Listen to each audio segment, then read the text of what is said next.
Hello बेटा। हाँ, तो आज बढ़े अपने अविकारी शब्दों की ओर। अभी तक आपने जो पद परिचय पढ़ा था, विकारी शब्दों का पढ़ा था। आज हमारा अविकारी शब्द का, जिसमें पहला आपका है क्रिया विशेषण यानी अविकारी शब्द। अब बेटा उससे पहले मैं आपको एक बात बताना चाहूंगी जो कि महत्वपूर्ण बात है आपके लिए, कि वैसे तो बेटा पद परिचय चैप्टर मैं आपको 2 वीडियो में 3 में भी कंप्लीट कर सकती थी, लेकिन क्योंकि ये 9 चैप्टर का सम्मिश्रण है, ये मैंने आपको पहले भी बताया था, तो इसके लिए बेटा मेरी 18 से 20 वीडियो बनी हुई है। आप लोग देखिएगा हर एक वीडियो को अच्छे से, क्योंकि आपको इससे बेटा क्या है, 10th में तो बेनिफिट मिलना ही है, प्लस आपको आगे भी है बेटा कई कंपटीशंस ऐसी हैं कि जिसमें आपको ये जो चैप्टर है वो काम आएगा, क्योंकि इसमें आपका संज्ञा सर्वनाम सब कुछ है आपका। तो कई है, जैसे आपका टेट वगैरह है, उसके अलावा यूपीएससी एग्जाम है, नेट एंट्रेंस वगैरह आप भी देते हो, तो बहुत सी ऐसी कंपटीशन है, प्रतियोगिता है, जिसके लिए भी ये आपका चैप्टर जो है चैप्टर महत्वपूर्ण है बेटा, है ना। और 10th में तो आपको फायदा देगा ही, और इससे आपको बहुत कुछ सीखने को, संज्ञा सर्वनाम सबके बारे में पता चल रहा है। तो बेटा यदि आपने इसमें 8 से 10 घंटे दे दिया यदि वीडियो देखने में, अच्छे से समझने में, तो आपको इससे बहुत बेनिफिट मिलेगा। 10th में तो मिलना भी है, आगे भी आपको मिलेगा। तो इसी उम्मीद के साथ कि आप बेटा देखें, अच्छे से समझें हर एक वीडियो को बहुत अच्छे से। अब इसी के साथ हम अपने अपने विकारी जो अविकारी शब्द हैं, कौन सा उसका पहला क्रिया विशेषण यानी उसकी ओर हम बढ़ते हैं। तो बेटा नाम से ही जैसे स्पष्ट है कि क्रिया विशेषण, क्रिया आपकी क्या होगी बेटा वर्ब, विशेषण क्या हो गया आपका एडजेक्टिव। तो जो क्रिया की विशेषता बताए, यानी विशेषण का मतलब क्या, विशेषता बताने वाला शब्द, वही क्या कहलाता है विशेषण। विशेषण क्या है, विशेषता बताने वाला शब्द। तो जो क्रिया की विशेषता बताए वो कहलाता है बेटा आपका क्रिया विशेषण, जिसे आप इंग्लिश में कहते हो एडवर्ब, यानी जो वर्ब की विशेषता बताए वो कहलाता है एडवर्ब। वैसे हिंदी में है जो क्रिया की विशेषता बताए वो आपका कहलाता है क्रिया विशेषण, जो कि आपके नाम से ही स्पष्ट है। इससे पहले बेटा आपने विकारी शब्द में पढ़ा था, वो आपने पढ़ा था विशेषण। अब यहाँ पर बेटा अंतर है विशेषण और क्रिया विशेषण में। विशेषण जो होते हैं बेटा वो संज्ञा और सर्वनाम की विशेषता बताने वाले शब्द होते हैं, कि जो शब्द संज्ञा और सर्वनाम की विशेषता बताए वो कहलाते हैं विशेषण यानी एडजेक्टिव। जबकि हमारे क्रिया विशेषण क्या है, जो क्रिया की विशेषता बताए, यानी उसमें जो संबंध होता था किसका, विशेषण का, वो संज्ञा सर्वनाम से होता था, यानी उसमें संज्ञा और सर्वनाम से संबंध होता था। जबकि इसमें जो आपका है संबंध विशेषण का, तो वो आपका किससे होगा, क्रिया से, यानी उसमें जो होता था संबंध वो किससे होता था आपका, संज्ञा और सर्वनाम से। जबकि यहाँ जो संबंध होगा वो आपका किससे होगा, क्रिया से संबंध होना। उसके अलावा जो तीसरा अंतर है कि जो विशेषण है वो आपके विकारी शब्द के अंतर्गत आते हैं, यानी उसमें लिंग वचन काल के आधार पर परिवर्तन होता है। जबकि जो हमारा क्रिया विशेषण है वो है हमारा अविकारी शब्द, यानी इसमें लिंग वचन काल के आधार पर कोई परिवर्तन नहीं होता। जैसे बेटा मैं आपको एक उदाहरण से स्पष्ट कर रही हूँ, हमारा उदाहरण है, यदि आप उस उदाहरण को समझेंगे तो आपको बहुत अच्छे से समझ में आएगा कि विकारी और अविकारी में क्या अंतर है, क्यों कहा जा रहा है, क्यों बताया जा रहा है। कि जो विशेषण है बेटा, उदाहरण मैंने कहा राम अच्छा लड़का है, राम अच्छा लड़का है। अब मैंने कहा राम अच्छा गाता है, राम अच्छा गाता है। अब बेटा अच्छा यहाँ भी है, अच्छा यहाँ भी है, लेकिन यहाँ पर जो है राम अच्छा लड़का है, जो अच्छा शब्द का प्रयोग किया जा रहा है वो राम के लिए यानी संज्ञा के लिए, तो ये आपका क्या है विशेषण। दूसरे क्या है बेटा, राम अच्छा गाता है, तो यहाँ अच्छा शब्द है वो राम की विशेषता नहीं बताता, उसकी गाता की, उसकी क्रिया की, तो ये क्या है आपका क्रिया विशेषण, क्रिया विशेषण। अब बेटा उसके अलावा क्या है कि राम अच्छा लड़का है, राम अच्छा गाता है।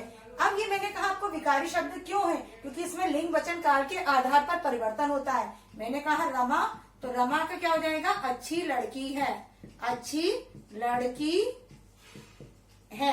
यदि मैंने बहुवचन में लिया तो मैं क्या कहूंगी, बच्चे अच्छे हैं। यानी आपने देखा कि पुल्लिंग में, स्त्रीलिंग में, बहुवचन में, तीनों में अंतर है। यहाँ अच्छा आया, यहाँ अच्छी, यहाँ अच्छे। जबकि यहाँ पर क्या है, राम अच्छा गाता है, यदि हम रमा के लिए कहेंगे तो भी कहेंगे रमा अच्छा गाती है। अब उसके अलावा हम बच्चे के लिए कहेंगे तो भी क्या कहेंगे, बच्चे अच्छा गाते हैं। तो यहाँ पर अच्छा का रूप क्या रहा आपका वही, यानी हमने पुल्लिंग के लिए कहा तो भी अच्छा आया, स्त्रीलिंग में तो भी अच्छा आया, और हमने बहुवचन में कहा तो भी आपका क्या आया, अच्छा आया। तो यानी ये आपके क्या है, विशेषण विकारी शब्द। इसमें लिंग वचन काल के आधार पर परिवर्तन होता है, जबकि हमारा क्रिया विशेषण है वो हमारा क्या हो गया, अविकारी शब्द। अविकारी शब्द, इसमें लिंग वचन काल के आधार पर कोई परिवर्तन नहीं होता। अब बेटा केवल ये बहुत आसान है जो आपके अविकारी शब्द का पद परिचय है, क्योंकि इसमें ना तो लिंग बताना होता, ना वचन, ना कारक, ना विभक्ति चिन्ह, कुछ भी नहीं बताना होता। इसमें बहुत आसान है इसका पद परिचय। जिसने संज्ञा सर्वनाम वगैरह अच्छे से कर लिया उसके लिए तो ये बिल्कुल ही आसान है, क्योंकि इसमें तो आपको बहुत ज्यादा कुछ बताना भी नहीं होता। अब बेटा हम आते हैं क्रिया विशेषण के भेद, यानी आपको क्रिया विशेषण पता लग गया किसे कहते हैं। तो क्रिया विशेषण जो क्रिया की विशेषता बताए उसे हम कहते हैं क्रिया विशेषण। अब क्रिया विशेषण के भेद, क्रिया विशेषण के भेद कितने होते हैं, 4 भेद होते हैं। पहला रीतिवाचक, रीतिवाचक जैसे उसमें था गुणवाचक विशेषण में, वैसे इसमें होता है रीतिवाचक।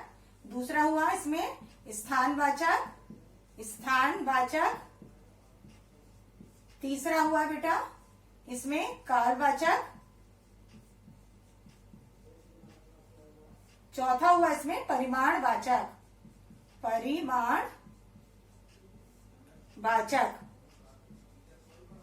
अब बेटा रीतिवाचक में क्या होता है, जो आप मैनर को बताते हैं, गुण दोष खामियां जो हैं वो आती है रीतिवाचक। जैसे उसमें आता था गुणवाचक में क्वालिटी बताना, अच्छाई बुराई, वैसे इसमें रीतिवाचक में आता है कि आपके मैनर को, आपकी क्वालिटी को, बिहेवियर को, वो हो गया आपका रीतिवाचक। स्थान नाम से स्पष्ट है, स्थान को जो इंगित करे वो कहलाता है स्थानवाचक। उसके अलावा कालवाचक, जो काल को इंगित करे, काल कहते हैं समय, जो समय को इंगित करे, समय बताए, वो कहलाता है कालवाचक। चौथा है हमारा परिमाणवाचक, परिमाण यानी जिससे हमें मात्रा का पता लगे, कम ज्यादा अधिक, तो ये हमारा क्या हो गया, परिमाणवाचक। तो क्रिया विशेषण के कितने भेद होते हैं बेटा, 4 भेद, रीतिवाचक, स्थानवाचक, कालवाचक और परिमाणवाचक। अब बेटा एक के अंतर थोड़ा समझ लें कि क्या क्या शब्द आते हैं तो आपको और समझ में आ जाएगा। रीतिवाचक में जैसे आता है धीरे धीरे, धीरे धीरे। उसके बाद हो गया बेटा धीरे धीरे के बाद हुआ आपका सरपट। उसके अलावा अचानक, अचानक, अचानक के बाद भली भांति, भली भांति। उसके अलावा आपका आया जल्दी, तेज आदि। ये सारे आपके किस में आते हैं, रीतिवाचक में। उसके अलावा आपका जो कालवाचक है, काल से यानी समय से इंगित होता है, जैसे हमने कहा कभी कभी समय बता रहा है, कभी कभी। उसके अलावा अभी आ गया, प्रातः आ गया, प्रातः काल भी कह सकते हैं, प्रातः भी हो गया। सायकाल यानी शाम के समय भी साय हो गया, समय को इंगित कर रहा है। आजकल, आजकल हो गया। उसके अलावा प्रतिदिन, रोजाना यानी समय बताया जा रहा है इसमें, तो आपका क्या हो गया, ये आदि। ये हो गया आपका स्थानवाचक। ये आपका बेटा कभी कभी, अभी, प्रातःकाल, साय, आजकल, प्रतिदिन आदि, ये आपका जो हुआ वो आया आपका कालवाचक के अंतर्गत। ये हुआ आपका कालवाचक। इधर सबका ध्यान, ये हुआ आपका कालवाचक यानी समय को इंगित कर रहा है, तो ये क्या हो गया आपका कालवाचक। अब आइए बेटा तीसरा स्थानवाचक। ऊपर नीचे कर सकते हो, कोई दिक्कत नहीं है बेटा, कोई सीरियल नहीं है, सीक्वेंस नहीं है। स्थानवाचक में जो आपका आएगा वो आएगा इधर उधर, जो जगह को स्थान को इंगित करे, इधर उधर, ऊपर नीचे, दाएं बाएं, ऊपर नीचे, दाएं बाएं, कुछ भी आप कर सकते हो, बाहर भीतर, जो स्थान को इंगित करे, बाहर भीतर, आसपास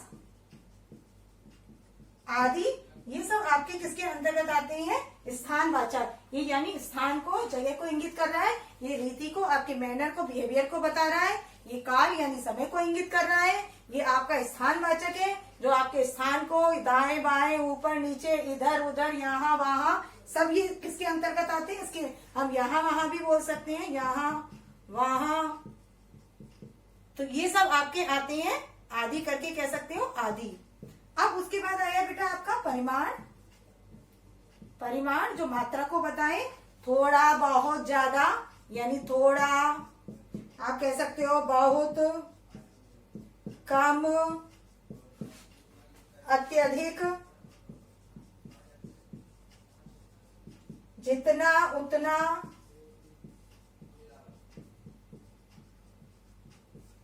आदि।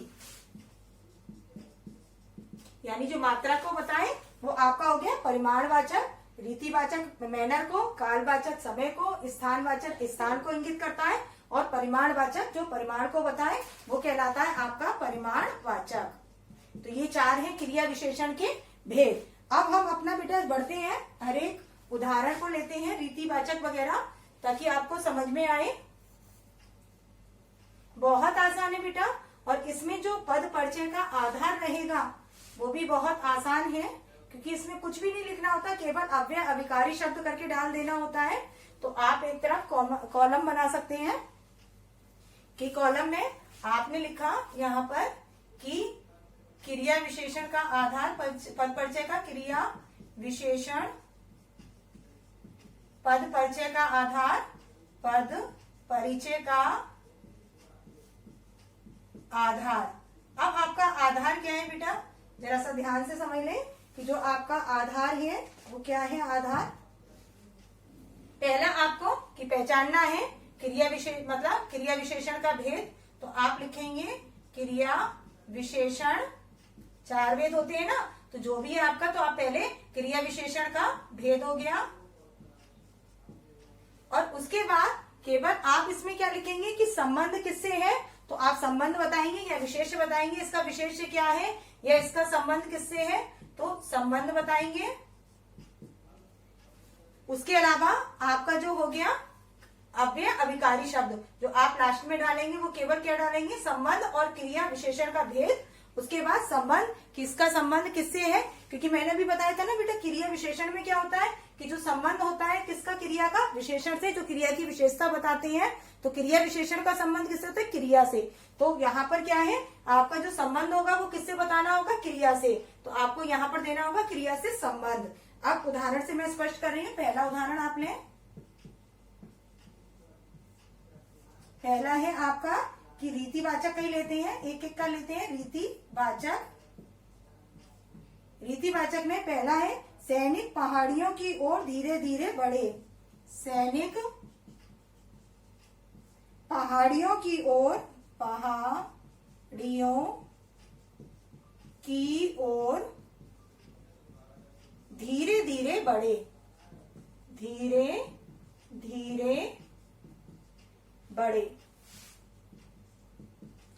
अब यहाँ पर विराम चिन्ह, यहाँ आया धीरे धीरे, तो आपने क्या लिखा कि सबसे पहले धीरे धीरे लिखा, यहाँ धीरे धीरे डैश किया।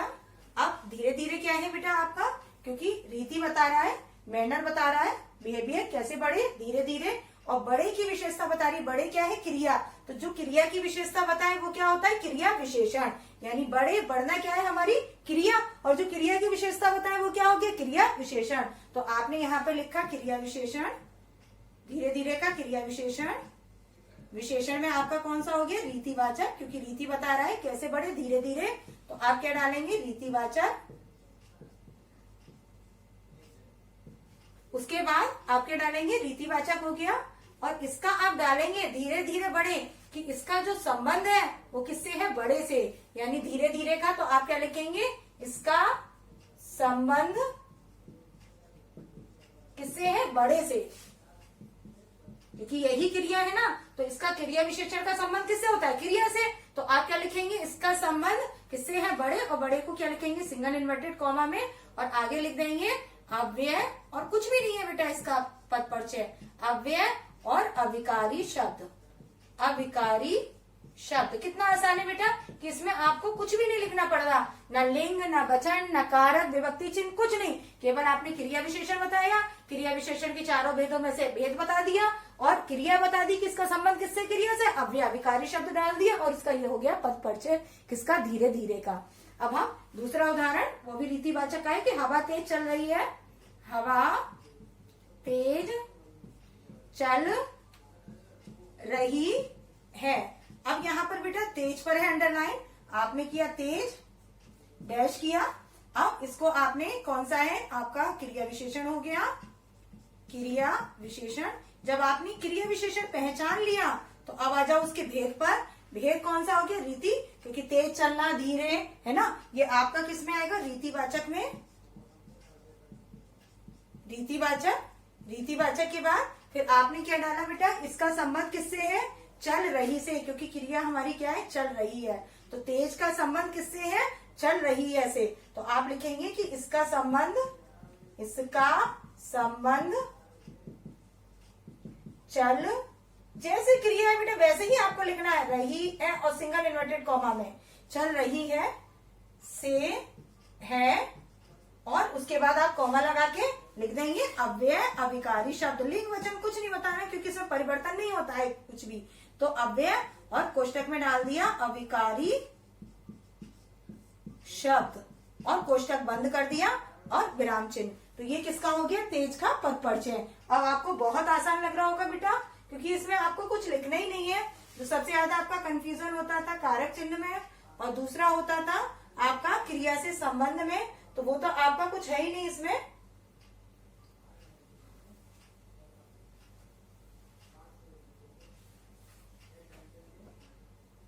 अब नेक्स्ट है बेटा कालवाचक का लेते हैं। कालवाचक में मैं आजकल कहानी लिख रहा हूं, मैं आजकल कहानी लिख रहा हूं, लिख रहा हूं। अब यहाँ पर आजकल आया, आजकल बेटा समय को इंगित कर रहा है कि आजकल कर रहा हूं, तो आपने पहचान लिया। और कहानी लिख रहा हूं यानी किसकी है, लिख रहा हूं की विशेषता बता रहा है। लिखना क्या है, आपकी क्रिया, तो इसकी विशेषता बता रहा है क्या, आजकल। तो आप पहले लिखेंगे आजकल, डैश किया, आपने लिखा क्रिया विशेषण, क्रिया विशेषण। उसके बाद क्रिया विशेषण के आ जाओ भेद पर। कौन सा भेद हो गया क्रिया विशेषण का, आजकल, यानी काल सूचक, समय को बता रहा है। काल सूचक कह सकते हो, कालवाची भी कह सकते हो आप, तो कालवाचक भी कह सकते हो, कालवाची भी, काल सूचक भी, कुछ भी बोल सकते हो।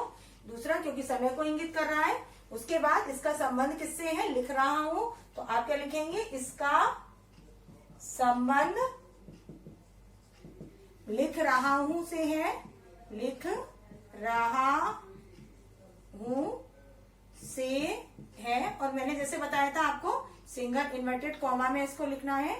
और उसके बाद आप क्या लिखेंगे, अव्यय, कोष्टक कॉमा लगाकर अव्यय, और कोष्टक में अविकारी, अविकारी शब्द, और कोष्टक बंद करके विराम चिन्ह। तो ये हो गया आपका आजकल का पद परिचय। नेक्स्ट उदाहरण कि अब दुकानें सुबह खुलेंगी। नेक्स्ट उदाहरण कि अब दुकानें, क्योंकि लॉकडाउन है, समय बांध दिया गया है, समय सीमा निर्धारित कर दी गई है। अब दुकानें सुबह खुलेंगी, सुबह खुलेगी, खुलेंगी। और यहाँ पर सुबह पे अंडरलाइन आया। सुबह क्या है बेटा, समय को, काल को बता रहा है, सुबह शाम, मैंने बताया था ना साय। तो आपका क्या हो गया, सबसे पहले आपने पहचाना क्रिया विशेषण, तो आपने सबसे पहले सुबह डैश किया, सुबह डैश, फिर आपने इसमें डाला क्रिया विशेषण, क्रिया विशेषण, कॉमा लगाया। अब उसकी क्रिया विशेषण के भेद पर आ जाओ, तो कौन सा हुआ, 4 भेद, उसमें कालवाचक, तो आपने क्या लिखा, कालवाचक। कालवाचक के बाद इसका जो संबंध है खुलेगी से है, खुलेगी, तो इसका संबंध खुलेंगी कि अब दुकानें सुबह खुलेंगी, तो आप क्या लिखेंगे, इसका संबंध किससे है, खुलेंगी। बिल्कुल वैसे लिखना है जैसे आया ही क्रिया, खुलेंगी, और इसको सिंगल इन्वर्टेड कॉमा में फिर यहाँ नीचे कॉमा लगाया, उसके बाद आप डालेंगे कि इसका संबंध किससे, खुलेंगी, और फिर उसके बाद लिखेंगे आप अव्यय। ये आपका हर एक में चलेगा, अव्यय और अविकारी शब्द, यानी इसमें कोई परिवर्तन नहीं होता, लिंग वचन काल के आधार पर कोष्टक बंद और विराम चिन्ह। तो ये हो गया बेटा आपका किसका हो गया, सुबह का पद परिचय, यानी कालवाचक का जो काल को इंगित कर रहा है, समय बता रहा है, उसका हो गया ये पद परिचय। अब हम अपने नेक्स्ट की ओर चलते हैं। तीसरा स्थानवाचक, उसका हम लेते हैं उदाहरण। नेक्स्ट उदाहरण स्थान का, धर्म की सर्वत्र विजय होती है। धर्म की सर्वत्र विजय होती है। अब आगे बेटा सर्वत्र पे आया तो आपने सर्वत्र लिखा। सर्वत्र का मतलब होता है, संस्कृत का शब्द है सर्वत्र, मतलब सब जगह है। सर्वत्र का मतलब सब जगह, हर जगह। तो सर्वत्र क्या है संस्कृत का, तो ये स्थान को इंगित कर रहा है, तो आपने इसको डैश किया। डैश के बाद आपने लिखा क्रिया विशेषण, क्योंकि सर्वत्र विजय होती है। विजय होती है आपकी क्या है, क्रिया, और जो क्रिया की विशेषता बताए वो क्या होता है आपका क्रिया विशेषण। तो आपने पहचान लिया कि यानी वर्ब की विशेषता बता रहा है, यानी क्या है एडवर्ब। तो आपने क्या लिखा, क्रिया विशेषण। क्रिया विशेषण में आपने कॉमा लगाया। कॉमा लगाने के बाद आपका कौन सा हो गया, ये सर्वत्र, यानी हर जगह स्थान वाचक। स्थानवाची भी बोल सकते हैं, वाचक भी बोल सकते हैं। उसके अलावा आपने डाला कि इसका संबंध किससे है, क्रिया से, यानी विजय से, कि विजय होती है, कि इसका संबंध विजय होती है से है, विजय होती है से है, सिंगल इन्वर्टेड कॉमा में, और यहाँ कॉमा लगाया। फिर आपने लिखा अव्यय और कोष्टक में डाल दिया अविकारी शब्द, और कोष्टक बंद, यहाँ हो गया विराम चिन्ह। नेक्स्ट हमारा उदाहरण है बेटा, आप इधर बैठ जाइए। आप इधर बैठ जाइए, और यहाँ विराम चिन्ह इधर है, इधर उधर यहाँ वहां, ये सब क्या है स्थान को इंगित करते हैं। सुबह शाम ये सब क्या है स्थान को। तो आपने पहचाना बैठ जाइए की विशेषता बता रहा है, बैठने की, बैठ जाइए की, यानी जो क्रिया की विशेषता बताए वो क्या होता है क्रिया विशेषण। तो आपने पहचाना कि क्या है क्रिया विशेषण। तो इधर, और ये सिर्फ ध्यान देने की बात है बेटा कि जो संज्ञा सर्वनाम की विशेषता बताएंगे वो होते हैं विशेषण। ये महत्वपूर्ण बात है बेटा समझने की है, क्योंकि बच्चे अक्सर गड़बड़ी कर देते हैं, क्रिया विशेषण को विशेषण और विशेषण को क्या कर देते हैं क्रिया विशेषण। जो जहां पर आप देखें कि संज्ञा सर्वनाम की विशेषता बताई जा रही है वो होगा आपका विशेषण, लेकिन जहां आप देखें कि क्रिया की विशेषता बताई जा रही है तो वो होगा आपका क्रिया विशेषण। तो आपने इधर किया, इधर के बाद डैश किया, आपने डाला क्रिया विशेषण, क्रिया विशेषण, कॉमा लगाया आपने। क्रिया विशेषण के बाद आपका कौन सा हो गया स्थानवाचक। आप एक पर चलेंगे, आपका क्या हो गया स्थानवाचक या स्थानवाची। उसके बाद कॉमा लगा के आपने लिखा है इसका संबंध किससे है, बैठ जाइए से। तो इसका संबंध बैठ जाइए से है, इसको सिंगल इन्वर्टेड कॉमा में, फिर यहाँ नीचे कॉमा लगाया, और आप क्या डालेंगे अव्यय अविकारी शब्द, अविकारी शब्द, और कोष्टक बंद करके यहाँ लग गया विराम चिन्ह। अब नेक्स्ट हमारा जो बचा है चौथा, वो क्या है परिमाणवाचक, यानी जो मात्रा को इंगित करता है, कम ज्यादा अधिक जो बताए वो आपका क्या हो गया परिमाणवाचक।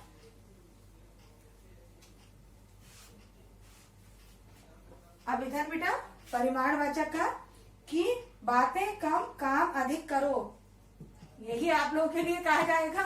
बातें कम, कॉमा लगाकर काम क्या करो अधिक करो, पढ़ाई अधिक करो, हर टीचर का डंडा रहता है ना, बातें कम काम अधिक करो। अब यहाँ पर बेटा क्या है कम भी है अधिक भी है, यानी मात्रा को बता रहा है ना। करो कितना कम और अधिक, यानी ये हमारी क्रिया है, जो क्रिया की विशेषता बताए वो क्या होता है क्रिया विशेषण। यानी जो कम है अधिक है वो किसकी विशेषता बता रहा है, क्रिया की। ये क्रिया हमारी क्या है, करो। तो आपने ये समझ लिया क्या है, तो आप पहले क्या करोगे, कम अधिक का एक साथ भी दे सकते हो, कोई दिक्कत नहीं है, अलग अलग भी दे सकते हो। यहाँ पर आपने किया और यहाँ लिखा आपने क्रिया विशेषण, क्रिया विशेषण।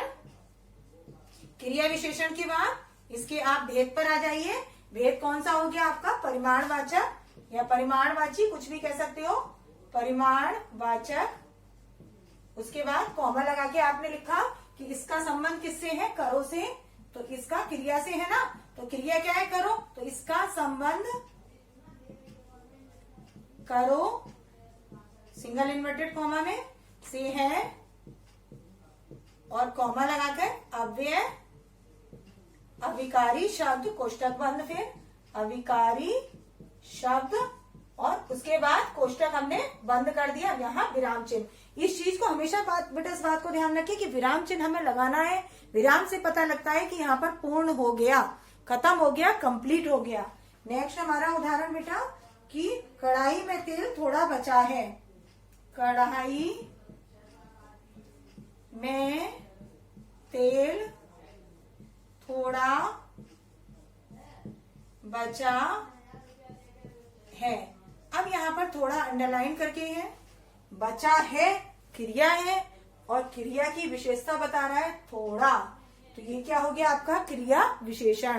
तो आपने बचा थोड़ा यहाँ पर लिखा, थोड़ा, फिर आपने डैश लगाया, आपने पहचान लिया क्योंकि क्रिया की विशेषता बता रहा है, तो ये क्या है, क्रिया विशेषण।